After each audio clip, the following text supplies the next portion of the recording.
We keren terug naar Expo 58. De 17-jarige Josée wordt verliefd op een Indianenchief, Dave Bald Eagle. Het wordt een lang en romantisch verhaal.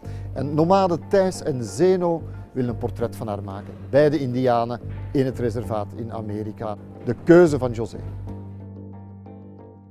Mijn naam is Tijs.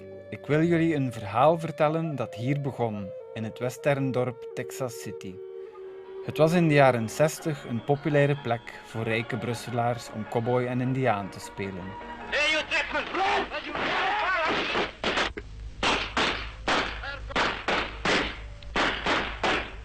Maar ik neem jullie nog wat verder terug in de tijd, naar Expo 58. Toen stond dit dorp nog op de heizel. En het is daar dat Josée Kesteman de man van haar leven leerde kennen. David Bald Eagle, chief van een Lakota-Indianenstam in South Dakota. Hij was in Brussel voor een reeks rodeo-optredens op de wereldtentoonstelling. Het was liefde op het eerste gezicht en Josée verhuisde naar de andere kant van de oceaan, de liefde achterna. Ze is intussen 77 en ze woont er nog steeds. Enkele jaren geleden las ik in de krant een artikel over het overlijden van David en het leven van Josée. Ik ging op dat moment door een moeilijke periode en wou iets anders doen met mijn leven. Ik besloot mijn baan als ambtenaar op te geven om Josée op te zoeken. Samen met regisseur Zeno mocht ik een tijdje bij haar logeren. Dit is ons verhaal. Het portret van een bijzondere vrouw.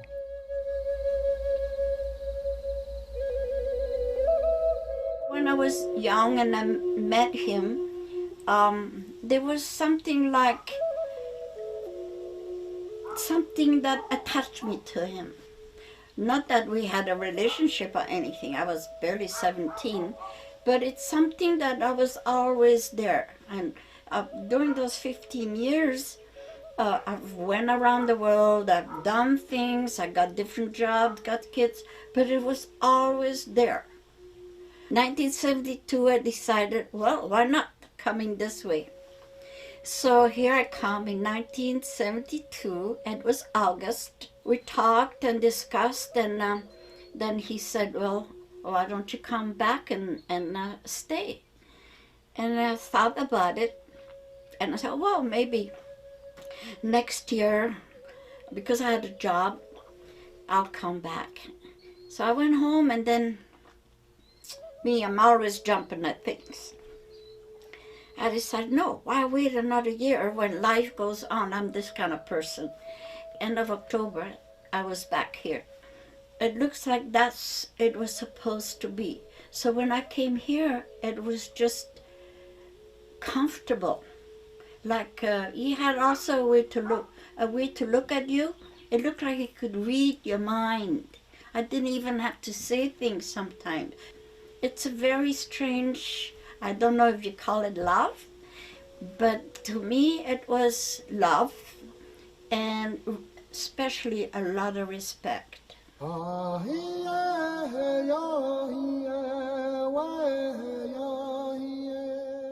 My name is Remy William Beautiful Bald Eagle. My mother is Josée Kesteman from Belgium. My father is Chief David Bald Eagle of the Minikloju Lakota Leader. You could see they shoot at the sign. We have to see who is welcome here and who is not. Instead of choosing to learn how we think and how we feel, they just choose to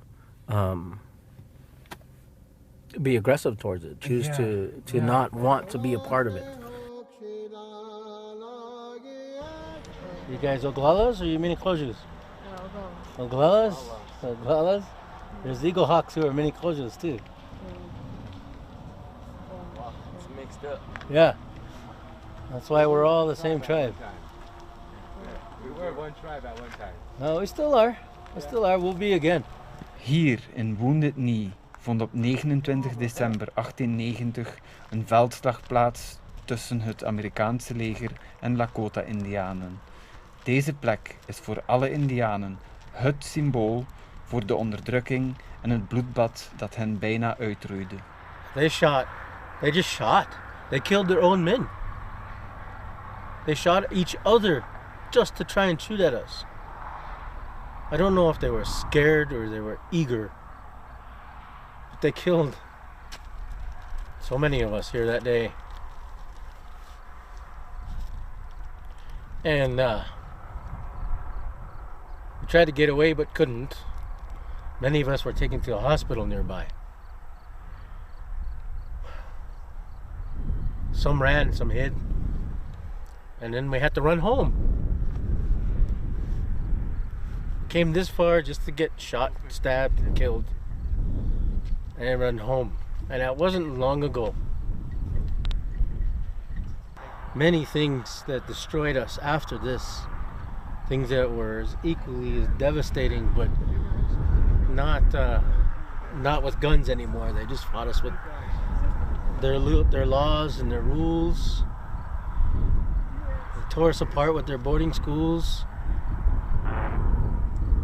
You know, I'm half Belgian and half Lakota, but in a moment like this, you're not half heartbroken.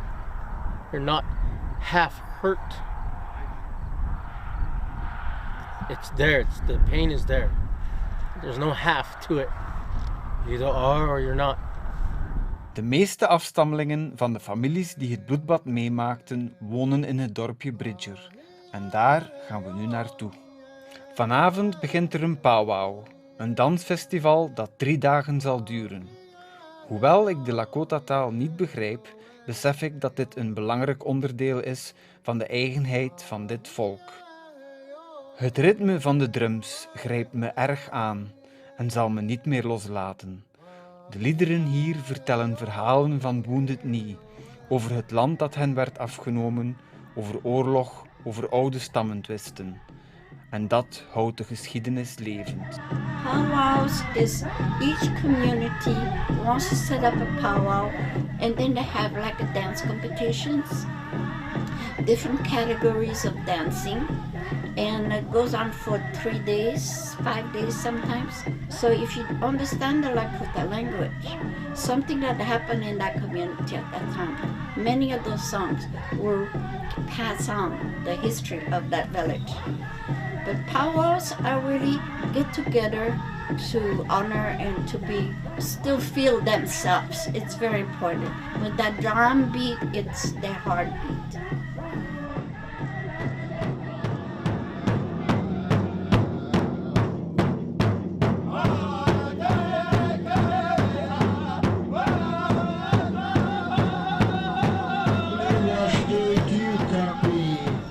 Just come this way, a whole bunch fast. And put it back here later. Your second winner for the hoodie is Derek Fiddler. Derek Fiddler, you are a winner of a hoodie. Just a beautiful one. So just go on over and check your blood pressure. Take a picture.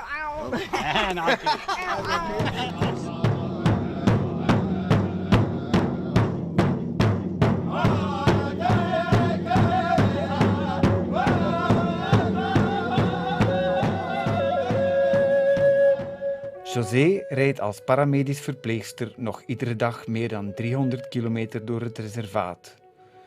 Ze zet zich in voor kwetsbare gezinnen en alleenstaanden.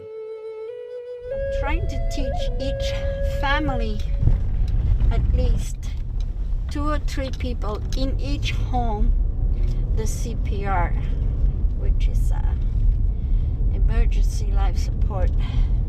It takes an hour for the ambulance to get here.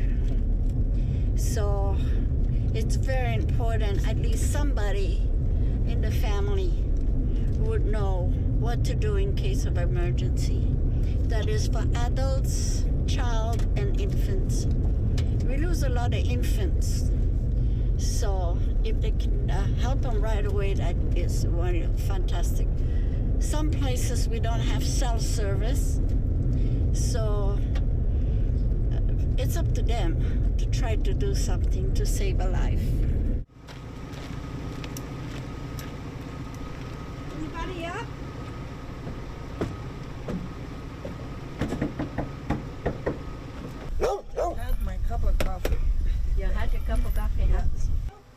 I'm starting with Bridger. So then I'll go to Tagini. And I'll go Cherry Creek and Redska. But sometimes it don't show up when you put up a... But I'll bring something to eat. And then you get a card. Soup. You want soup? I'll tell the boss. Oh, it's pretty good. You got a good reading. 133 over 65. I really love my job. I was a teacher at heart. I was teaching little kids from 3 to 5. Now all these kids have grown up, have children of their own, and I'm still teaching them. I'm teaching them about health.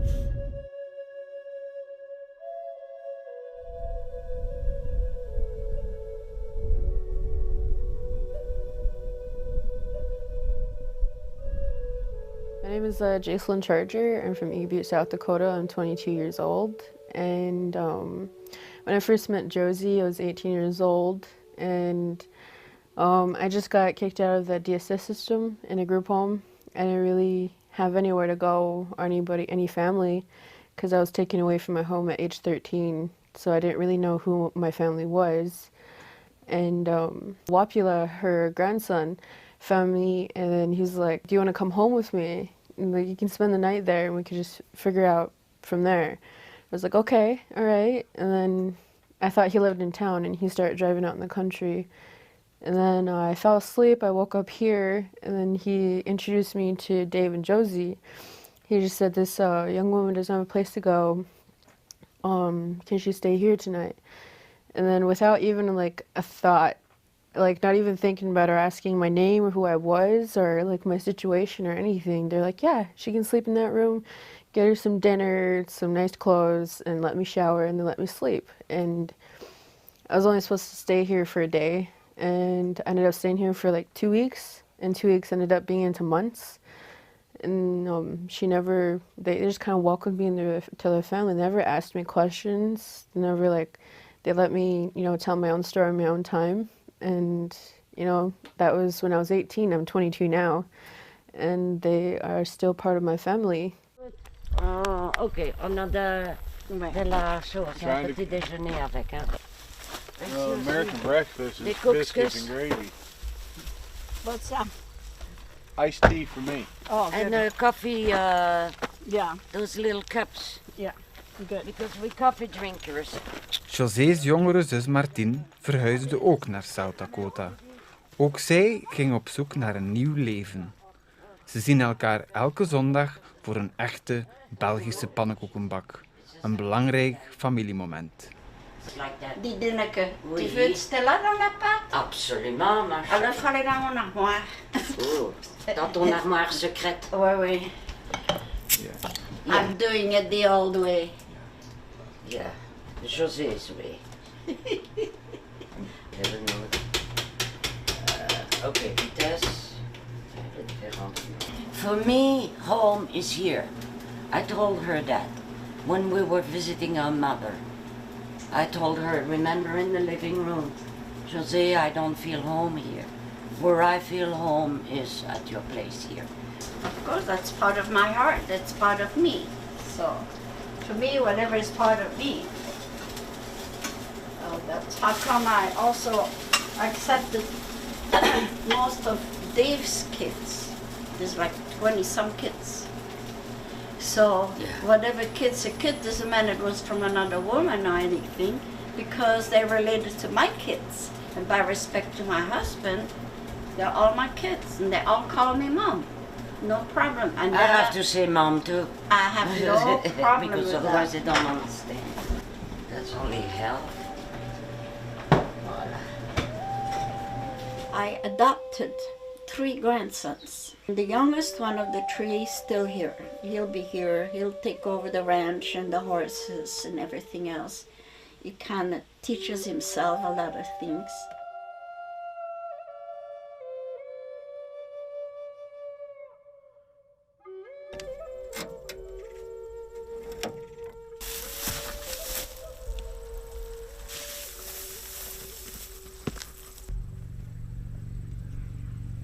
old tire, and it blew because it was kind of an old tire.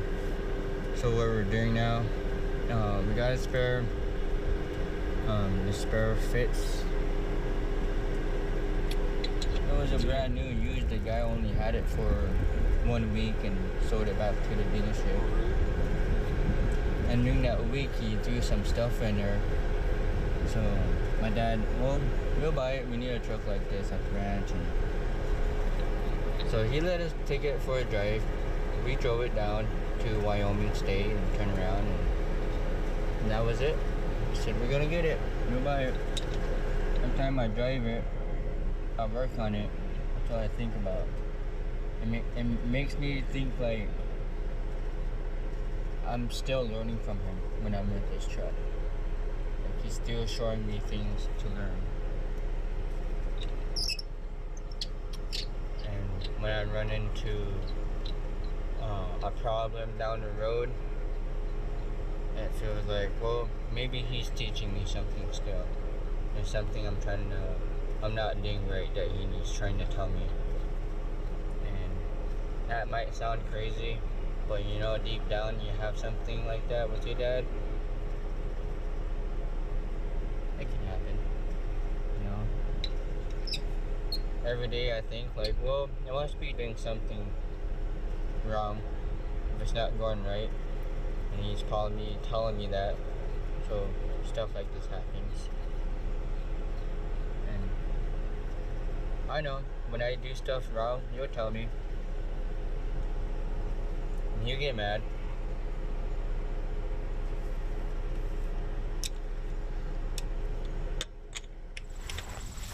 So this is the trip we took when we had this funeral over here. This prairie bottom was full of camping and teepees. This was full of people that came for his funeral. We had a wake, which is keeping the body for 4 days, 4 nights. That's what he wanted.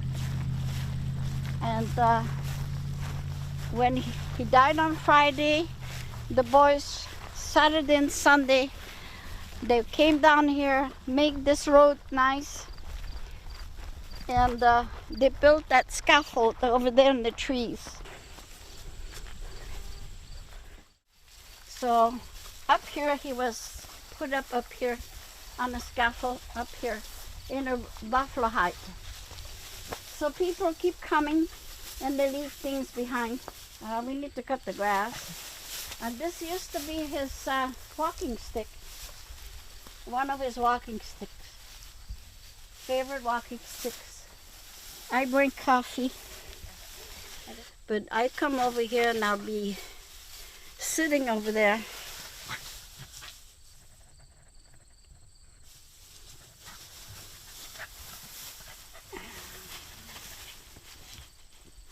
It's emotional.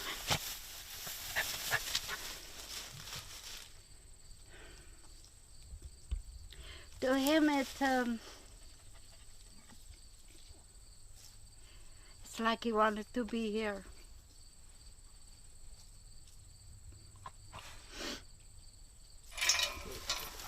This is to keep the cows out. Or the horses. Okay.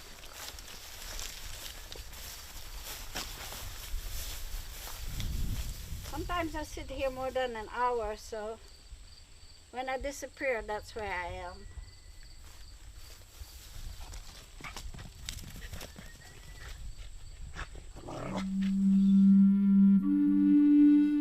For hundreds of years now, for over 100 years, the Lakota people have had to learn how to speak English. We've learned to go to American schools, and we've learned how to be American. But not once have the Americans learned anything about the Lakota people.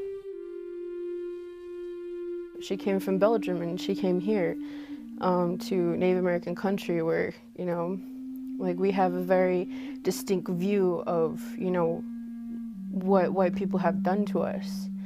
And having to live in this community and having to, you know, show them that you're not just your skin color, you actually care about this community. She's there, she's helping, she's making sure everybody's okay. That's her life. My job at this time is just to help them along, better understand the world, and help them with whatever I can help them with, to my capacity. There's a lot of potential, there's a lot of strength, there's a lot of resiliency in the younger generation. We're fighters, we're survivors. Right now we can't really be kids, so it is vital to have people to guide us like Dave and Josie, who are willing to take you in and love you and care for you and guide and teach you. Just to have those people in the world gives us a chance, and it gives us hope, and it gives us, the courage that, they have paved the way for us.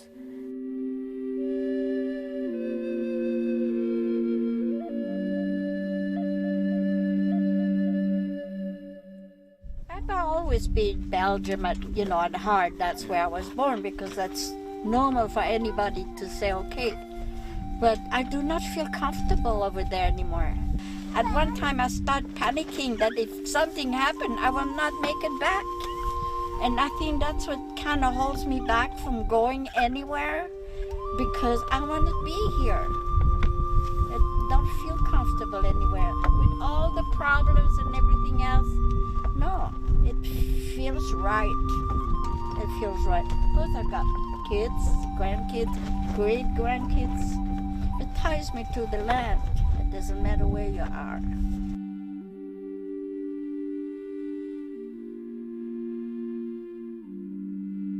I said, don't hold back. You want something bad, just go and do it. You have one life. And to me, life is an adventure. You have to live it.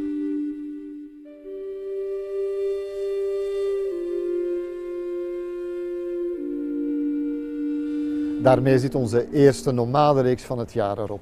Volgende week trekken we naar Rio de Janeiro, naar Flavia, een advocaat en mensenrechtenactiviste die strijdt voor rechtvaardigheid en tegen geweld, drugs en corruptie.